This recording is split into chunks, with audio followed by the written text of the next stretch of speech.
What's good, guys? Welcome back to another video. My name's GYON. If you're new here, subscribe to see all my latest content. A photographer and a videographer. Follow me on Instagram, subscribe to my channel, and you'll see what I get up to. Let's get it.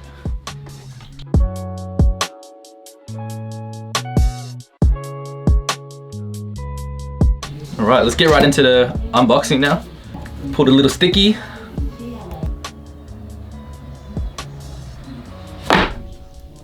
Love that. All right. If you don't smell new shit, man, who the heck are you, bro?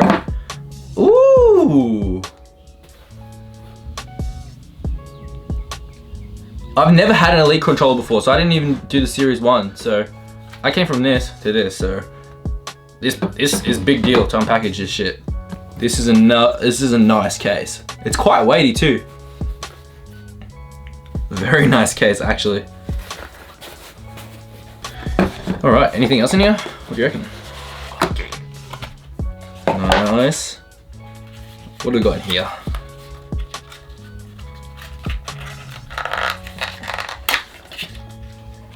Charging cable.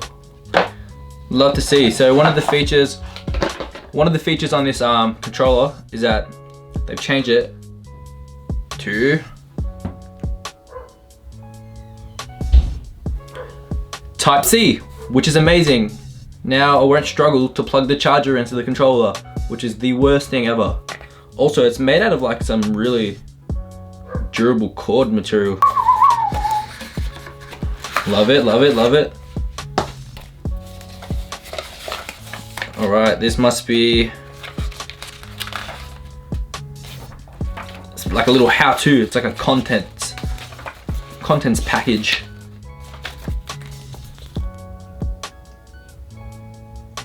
So that's it from the box. So I'm gonna ditch the box now. Probably gonna ditch this. Let's get to Captain of the Show. That's weird. Don't know how I feel about that. That's... How the frick? Okay, so that's a plug, now you know.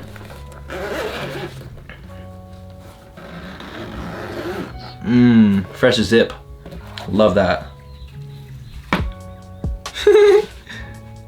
This is amazing. Oh my god. Oh my god.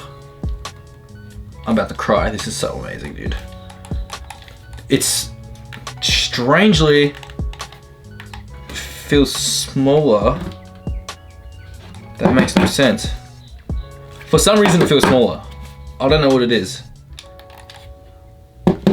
Don't know what it is that makes it feel smaller, but it feels smaller. In the charging box, in the case that it comes with, obviously comes with the little charging kit. So you can charge the controller straight in the case, or I'm pretty sure you can actually remove this. Yes, it's a magnet. Love that. So it's magnetized there so it stays still. That's awesome. You can actually remove this little dock and actually just have it as a charging dock on your desk. So I'm assuming it's a bit of a bang bang. No way. It has to be this way, huh? Yeah. The smoked out buttons, like the A, X, Y, B buttons, the smoked out Xbox button, like this gunmetal gray D-pad or whatever you want to call this thing. Even the this gunmetal gray triggers and bumpers, man, that's clean. That's super clean. Oh, that feels amazing. Even like it's got the rough feel on it, the textured feel for like your extra grip. Even the grips on the side's amazing. I heard that they upgraded the grips from the Series 1, which is, I'm assuming is a good thing. Everyone's been saying it's a good thing, but it just feels amazing to me. Like, that's awesome. It's definitely a lot heavier. There's a lot more components on this, so that's probably why it's heavier. Not made out of metal, but a lot more components involved in this controller. Let's get into some of the cool shit about it. The controller has 3 programs, or profiles as they call it, like embedded into the controller system. technically there's 4 because you got the default, and then you actually got 1, 2, 3 other profiles. You can map all the buttons to each profile, and you can just choose between maybe you play Forza differently to you play COD, and differently to you play Fortnite, whatever. But you can map your controller and choose a profile, so it's like super quick and super easy that you can switch to each different setup of buttons. I know that you have, I call it dead zone, but you have thumbstick tension. Definitely gonna play around with that. This D-pad, ever since the first Elite controller, I was like, damn, I gotta get that. That D-pad's too crazy. That was the only reason why I wanted the Elite controller, I ain't gonna lie. So all these buttons are the same layout, whatever. The Xbox button is a clicky, like it clicks, whereas the old one, it's like squishy, it's weird. But this is like click, and this is more of a squish. I don't know if you can tell, but it feels that way. Sync button the same, like I said before, Type-C, which is amazing compared to whatever you call this thingamajig.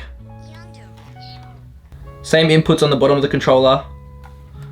This is gonna be a side-by-side comparison. Obviously, the battery in the Elite 2 is built in, and it's a built-in 40 hour lasting battery, which is mind-boggling because like who the heck plays games for 40 hours?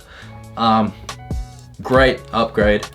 I don't care that it's built in because I never ever take the battery out of my old controller.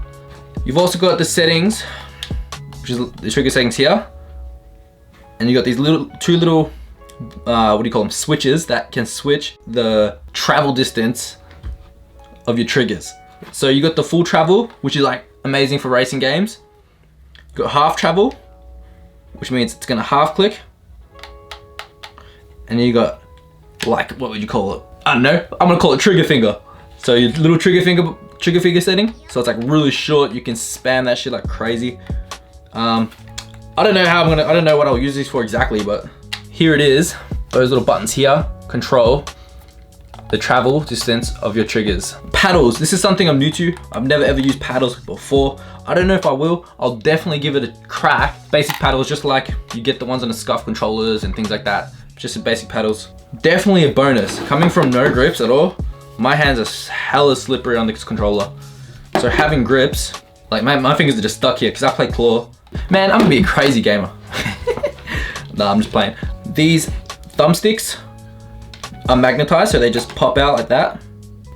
And then you can interchange them with the other thumbsticks. Let's go.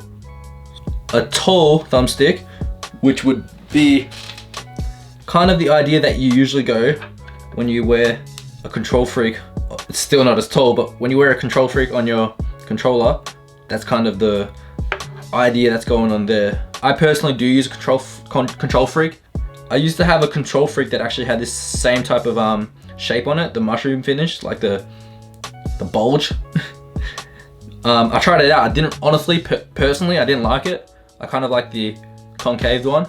Just works better for me. It feels better on my thumb. I feel locked in, doesn't slip off and shit like that.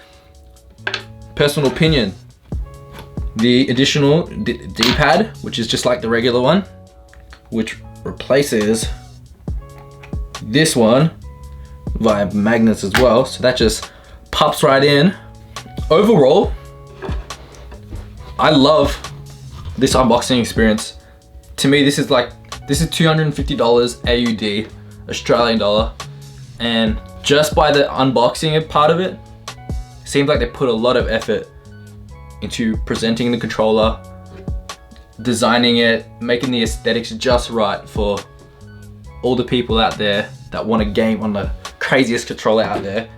And they made this controller look badass. They got the stealth look, the smoked out buttons, the gunmetal gray.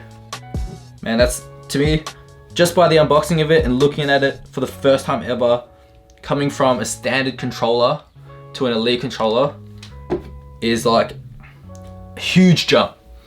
Please subscribe to my channel to see all my future posts. I hope you really enjoyed this unboxing video, and coming from an amateur when it comes to the controller world, coming from standard to the best, I've got a lot to learn about this, and I hope to see you guys in the next video involving this Xbox controller. Peace.